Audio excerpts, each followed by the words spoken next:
Kabisote, kabisote, kabisote. Isang chicken recipe naman ang i-share natin para sa araw na to. Anong tawag nyo sa recipe na ganito? Paki-comment naman sa baba. At pakilagay na rin kung taga saan ka. Unahin natin sa pagmarinate ng manok. Patis at paminta lang yan, kabisote. Marinate for 30 minutes. And then i-sear natin skin side down para magkaroon ng browning. Kapag may browning kasi, may dagdag flavor yan, kabisote. Tapos, mag-isa ka na ng mga aromatics. Bawang, sibuyas, kamatis, celery at pickles. Lagyan mo ng tomato paste at patis, then paminta. Hanggang sa makuha mo yung ganyang itsura, kabisote. Napakalinamnam yan. Tapos, ibalik mo na yung manok na sinir mo kanina.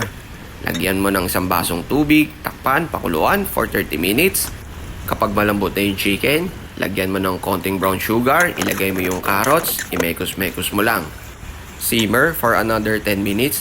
Then, ilagay mo na yung green and red bell peppers. Tapos, budburan mo ng dahon ng celery.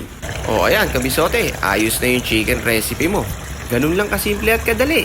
Paki-follow, like, and share mo na rin ang video na to para makatulong din sa iba ang mga simpleng recipe ni Kabisote. O, ano bang hinihintay mo, kabisote? Tara, kakain na!